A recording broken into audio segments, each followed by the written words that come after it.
السلام علیکم ورحمۃ اللہ وبرکاتہ۔ الحمد للہ رب العالمین والعاقبۃ للمتقین وأصلی وأسلم علی المبعوث رحمۃ للعالمین اللہم لا علم الا ما علمتنا وزدنا علما یا کریم۔ حاضرین گرامی، دوستو، بزرگوں اور ساتھیوں، جیسا کہ ہم نے آپ سے یہ وعدہ کیا تھا کہ تقریباً 3 دنوں کے بعد رمضان المبارک کے مسائل اور اس کی اہمیت کے بیان کے بعد چوتھے دن سے انشاءاللہ کتاب البیوع کے احادیث کی تشریح آپ کے سامنے شروع کی جائے گی۔ تو اس سلسلے میں جس کتاب کا آخری وقت میں ہم نے انتخاب کیا وہ حدیث کی کتاب بلوغ المرام ہے، جس میں احکام کی کتابیں ہیں، اور اسی کتاب سے احادیث ہم آپ کے سامنے پڑھنے کی کوشش کریں گے۔ اللہ رب العالمین سے اس دعا کے ساتھ کہ اللہ تعالی ہمیں کہنے سے زیادہ اور ہمیں سننے سے زیادہ ہم سب کو اس کے اوپر عمل کرنے کی توفیق عطا فرمائے۔ کہتے ہیں کتاب البیوع، بیوع خرید و فروخت کو کہتے ہیں، یعنی مال دینا اور سامان لینا، اس کو کہتے ہیں شریعت کی اصطلاح میں بیع، اور بیع کی جمع ہے بیوع۔ بیع کی بہت ساری، خرید و فروخت کی بہت ساری قسم ہوتی ہے، تو ان قسموں کا تذکرہ یہاں پر ہوگا، اسی لیے جمع ذکر کیا گیا اور کہا گیا بیوع۔ اس کی اہمیت کا اندازہ لگائیے۔ کہتے ہیں کہ خرید و فروخت ایک ایسا معاملہ ہے جس سے ہر انسان کو گزرنا ہے، بغیر اس کے زندگی کی گاڑی اس کی چل نہیں سکتی۔ صبح اٹھتے ہی وہ جس چیز کا محتاج ہوتا ہے وہ خرید و فروخت ہے۔ آدمی روٹی خریدتا ہے، بریڈ خریدتا ہے صبح اٹھتے ہی، اور دیگر اشیاء ضروریات کا سودا کرتا ہے بازار سے، مارکیٹ سے جا کر۔ اسی لیے حضرت عمر ابن خطاب رضی اللہ تعالیٰ عنہ کہا کرتے تھے کہ جو آدمی شریعت کی فقاہت کو نہ سمجھتا ہو، دین کی باتوں کو نہ جانتا ہو، خرید و فروخت کے مسائل کو نہ جانتا ہو، وہ ہمارے بازار میں سامان نہ بیچے۔ منع کرتے تھے کہ جس کو پتہ ہے کیسے خریدنا ہے، کیسے بیچنا ہے، شریعت کے کیا اصول ہیں، وہ جانتا ہو تبھی وہ سامان لے کر کے ہمارے بازار میں آئے بیچنے کے لیے، اور اگر اس کو معلوم نہیں ہے تو خبردار وہ آدمی اپنا سامان لے کر کے ہمارے بازار میں نہ اترے۔ یہ ہے خرید و فروخت کی اہمیت اور اس کی ضرورت، اور اس کے مسائل کو سمجھنے کی ضرورت۔ خرید و فروخت میں دیکھیے 2 چیزیں ہوتی ہیں، ایک ہے عبادات اور ایک ہے عادات، عادت، عبادت جس کو ہم لوگ کہتے ہیں۔ تو خرید و فروخت کا تعلق عادت سے ہے یا عبادت سے ہے؟ پہلے یہ طے کرتے ہیں، بتائیے کس سے ہے؟ کس سے ہے خرید و فروخت کا تعلق؟ ہاں، عادت سے ہے۔ کیوں عادت سے ہے؟ دیکھیے، ہر چیز جس کا نفع آخرت کے جانب لوٹتا ہو اور جس سے اللہ رب العالمین کی رضامندی مطلوب ہو، وہ عبادت ہے۔ خرید و فروخت کا فائدہ یہ دنیا میں انسان کو ملتا ہے۔ ہم گاڑی خرید رہے ہیں، گاڑی خرید کے ہم گاڑی کے اوپر سوار ہو رہے ہیں، سامان خرید رہے ہیں، اس کو استعمال کر رہے ہیں، تو یہ کس سے ہے؟ اس کا تعلق، خرید و فروخت کا تعلق عادت سے ہے، عبادت سے نہیں ہے۔ سمجھ گئے؟ اور جب عبادت سے نہیں ہے تو خرید و فروخت میں اصل کیا ہوگی؟ وہ جائز ہوگی۔ کوئی بھی خرید و فروخت کرنا جائز ہے، الا یہ کہ شریعت کی دلیل آ کر کے اس خرید و فروخت کو ناجائز کر دے۔ سمجھ میں آ رہی بات؟ آپ لوگ اکثر سنتے ہوں گے کہ خرید و فروخت میں اصل جو ہے وہ جائز ہے۔ اس کا کیا مطلب؟ اس کا مطلب یہ ہے کہ خرید و فروخت کا تعلق عبادت سے نہیں ہے، عادت سے ہے۔ تب دونوں کو فرق کیسے کیجیے گا؟ فرق ایسے کیجیے گا کہ کوئی آدمی عبادت کے معاملے میں آ کر کے یہ کہے کہ یہ کام کرنا ہے. مثال کے طور پہ کوئی کہے کہ عصر کے بعد 2 رکعت نماز ادا کرنی ہے، ایک مثال دے رہا ہوں آپ کو، کہے اگر تو آپ اس کو کیا کہیے گا؟ کہیے گا ٹھیک ہے نماز ادا کرنی ہے، دلیل دو. دلیل مانگیے گا نہیں مانگیے گا؟ کوئی حدیث ثابت کرو، قرآن کی آیت بتاؤ. جو آدمی عبادت بیان کرے اس کو عبادت کو ثابت کرنے کے لیے دلیل دینا پڑے گا. یہ عبادت کا مطلب ہوا. اور اگر یہی چیز عادت میں ہوتی تو ہم کہتے کہ یہ چیز خرید و فروخت کرنا جائز ہے، تب آپ ہم سے یہ سوال نہیں کر سکتے کہ یہ جائز ہے، اس کی دلیل دو. ہم کہیں گے تم ناجائز سمجھتے ہو، کہاں ہم ناجائز سمجھتے ہیں، کہا آپ ناجائز کرنے کی دلیل دو. یہ مطلب ہے عبادت میں اصل جو ہے وہ حرام ہے، الا یہ کہ دلیل آ کر کے اس عبادت کو صحیح کر دے. اور عادت میں اصل جو ہے وہ حلال ہے، الا یہ کہ کوئی دلیل آ کر کے اس کو حرام کر دے. اب بات سمجھ میں آئی کہ نہیں آئی؟ عادت اور عبادت دونوں کا فرق سمجھے کہ نہیں سمجھے؟ سارے لوگ سمجھے؟ ہاں. تو بیع کا تعلق، خرید و فروخت کا تعلق کس سے ہے؟ عادت سے ہے. تو اس کا مطلب کیا ہوا کہ ساری طرح کی خرید و فروخت دنیا کے اندر جو پائی جاتی ہے وہ سب کے سب جائز ہے، مگر وہ خرید و فروخت جس میں دلیل آ کر کے یہ کہہ دے کہ یہ کام کرنا ناجائز ہے، تو ہم کو اور آپ کو اس کام کو کرنے سے رک جانا پڑے گا. اس کی دلیل کیا ہے؟ اللہ رب العالمین قرآن مجید میں فرماتا ہے وَأَحَلَّ اللَّهُ الْبَيْعَ، اللہ رب العالمین نے خرید و فروخت کو جائز قرار دیا ہے. اور اس خرید و فروخت میں بیع کے اندر سارے طرح کے بیوع، یعنی الف لام داخل ہے جنس کے لیے، ساری طرح کے بیوع اس کے اندر، خرید و فروخت کے جتنے قسم ہو سکتے ہیں وہ اس کے اندر داخل ہے. اس کے بعد اللہ تعالیٰ کہتا ہے دوسری آیت میں الا ان تکون تجارتا عن تراض منکم یا ایھا الذین آمنوا لا تاکلوا اموالکم بینکم بالباطل، اے ایمان لانے والو آپس میں تم ایک دوسرے کے مال کو باطل طریقے سے مت کھاؤ. الا ان تکون تجارتا، مگر یہ کہ تجارت ہو، عن تراض منکم، اور آپس میں رضامندی ہو. پتہ یہ چلا کہ تجارت جو رضامندی کی بنیاد پر کی جائے وہ تجارت کیا ہے؟ جائز ہے، حلال ہے. اسی طریقے سے اللہ کے نبی صلی اللہ علیہ وسلم نے فرمایا کہ ہر وہ چیز جس میں منفعت ہو، اس منفعت کا خریدنا اور اس کا بیچنا جائز ہے. اور بیع کے اندر منفعت ہے، فائدہ ہے، اس لیے خرید و فروخت کرنا یہ جائز ہے. اس کے بعد آئیے، یہ پہلی حدیث ہم لوگ پڑھتے ہیں بلوغ المرام کی، کتاب البیوع، خرید و فروخت کے مسائل.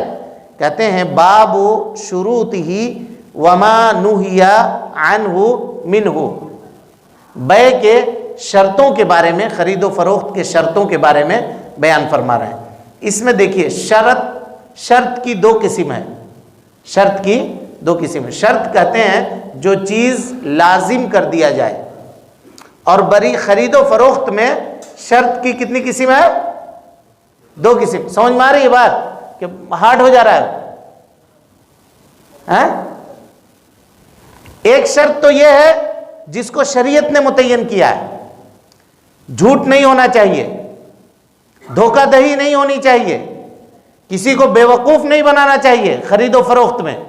یہ شرط ہے، اس کو کہتے ہیں شرط شرعی.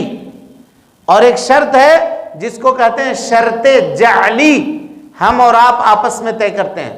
مثال کے طور پہ میرے پاس گاڑی ہے، ہم نے کہا کہ بھائی آپ سے یہ گاڑی میں بیچ رہا ہوں، لیکن شرط ہے میری ایک. کہا کیا شرط ہے؟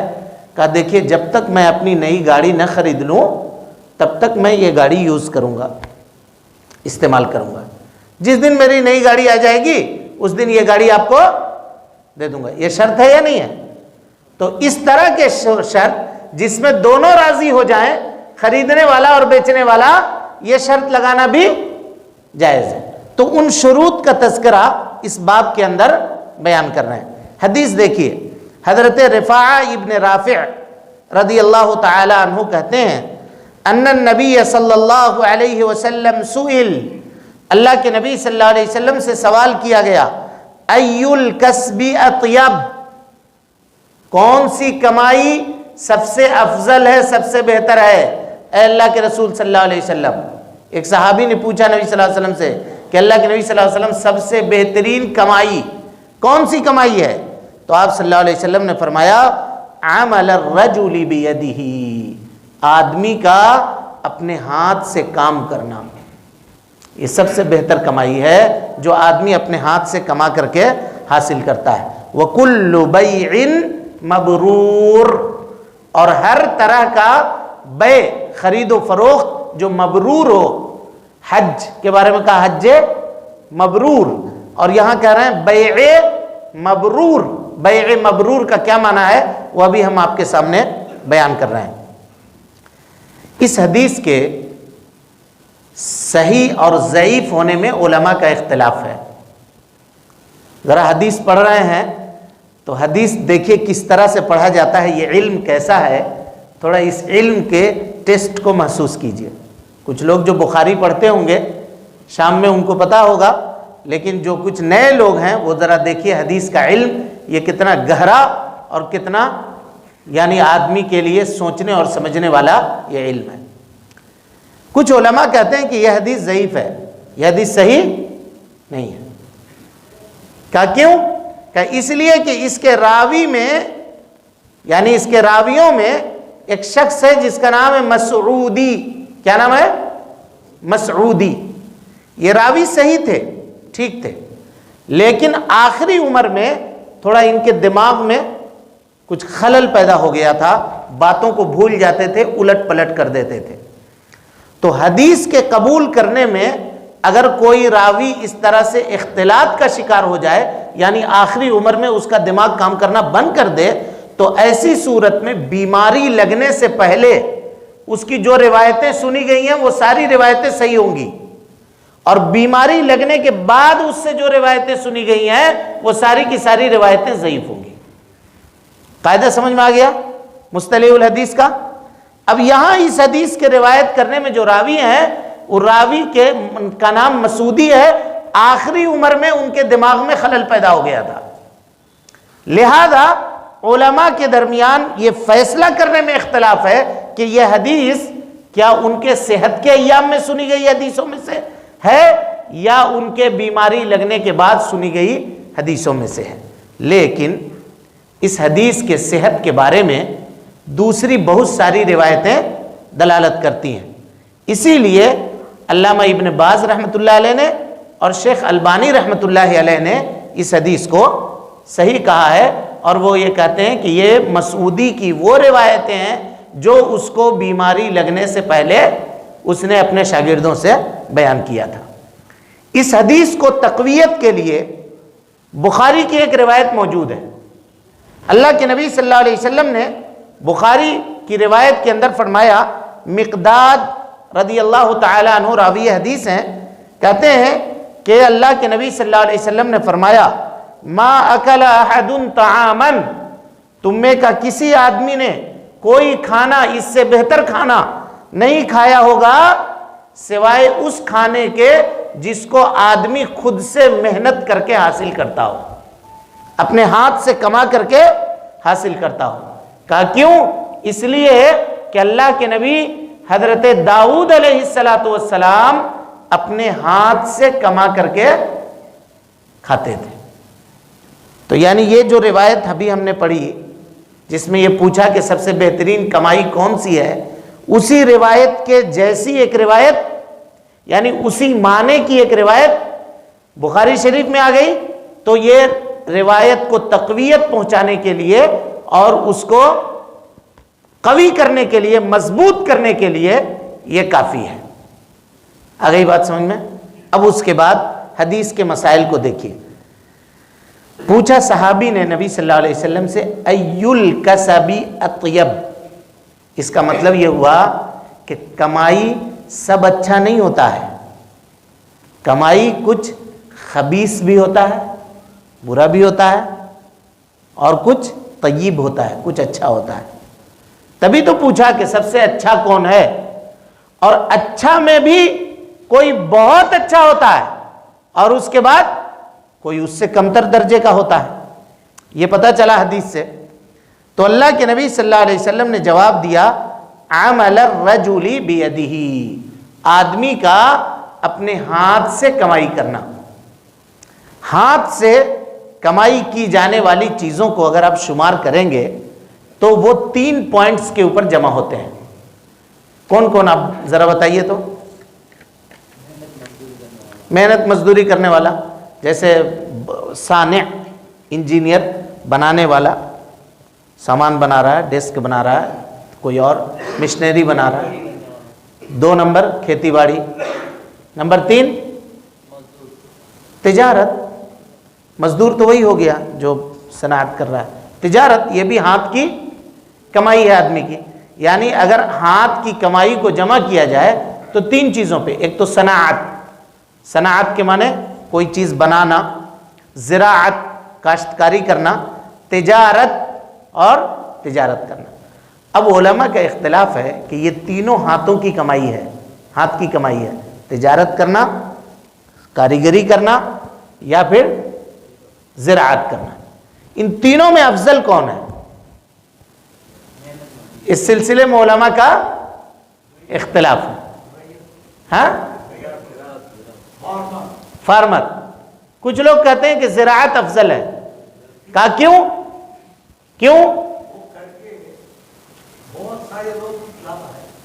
صحیح، بہت سارے لوگ کھلاتا ہے، یہ بھی تو بہت سارے لوگوں کو فائدہ پہنچاتا ہے۔ دلیل دیتے ہیں علماء، کہتے ہیں کہ اللہ تعالیٰ نے زراعت کی نسبت اپنی طرف کی ہے قرآن مجید میں۔ کہا افرأیتم ما تزرعون، تم نے دیکھا ہے کہ جو کچھ تم بوتے ہو زمین میں، دانہ لگاتے ہو، اانتم تزرعونہ، کیا تم اس کو بوتے ہو، ام نحن الزارعون، یا ہم اس کو بوتے ہیں؟ کھیتی باڑی کون کرتا ہے؟ اور کہا کھیتی باڑی کرنے والے میں توکل کا جذبہ دوسروں کے مقابلے میں زیادہ ہوتا ہے۔ بیچارہ دانہ لگاتا ہے، چھیٹ کر کے چلا آتا ہے، رات کو اپنے گھر میں سویا ہوا ہے سکون سے، اطمینان سے، بارش ہو رہی ہے، خود سے وہ دانہ نکل رہا ہے، اور پھر اللہ کے اوپر اس کو بھروسہ ہے کہ ہم یہاں محنت کر رہے ہیں، ہل چلا رہے ہیں، تو اللہ رب العالمین میرے محنت کو ضائع نہیں کرے گا۔ علماء کا ایک قول یہ ہے۔ کچھ لوگ کہتے ہیں کہ نہیں، زراعت بہتر نہیں ہے بلکہ تجارت بہتر ہے، کیونکہ انبیاء کرام کا عمل تھا کہ وہ تجارت کیا کرتے تھے۔ حضرت داؤد علیہ السلام تجارت کرتے تھے، حضرت ابوبکر صدیق رضی اللہ تعالیٰ عنہ تجارت کیا کرتے تھے۔ اور کچھ لوگوں نے کہا کہ نہیں، صنعت بہتر ہے، کاریگری کرنا بہتر ہے۔ کہا کیوں؟ کیونکہ حضرت داؤد کاریگری کا کام کیا کرتے تھے، لوہے کو اللہ رب العالمین نے ان کے لیے نرم کر دیا تھا، لوہے کا سامان بنایا کرتے تھے، لباس بنایا کرتے تھے۔ علماء ان تمام اقوال کو جمع کرنے کے بعد کہتے ہیں کہ کوئی کسی سے افضل نہیں ہے۔ جو آدمی کو اچھا لگ رہا ہے اور جس کے کرنے میں اس کو روزی حاصل ہو رہی ہے اور اس کا دماغ اس پہ مطمئن ہے، تو آدمی کو چاہیے کہ وہ کام کرے۔ اور حالات کے اعتبار سے اگر حالات ایسے ہیں کہ تجارت کرنا اس وقت ضروری ہے تو آدمی کو چاہیے کہ تجارت کرے، حالات ایسے ہیں کہ زراعت کرنا ضروری ہے تو آدمی کو چاہیے کہ وہ زراعت کرے، اور حالات کبھی ایسے آ جائیں کہ صنعت کرنا ضروری ہے، سامان بنانا ضروری ہے، تو آدمی کو چاہیے کہ وہ سامان بنائے۔ یہاں دیکھیے نبی صلی اللہ علیہ وسلم نے کہا عمل الرجل بیدہ، آدمی کا اس کے ہاتھ سے کمائی کرنا۔ رجل کہا، رجل مانے مرد، آدمی۔ کہ اگر عورت کمائی کرے تو، اگر عورت کمائی کرے تو وہ اس حدیث میں داخل ہوگی یا نہیں ہوگی؟ بولیے بھائی۔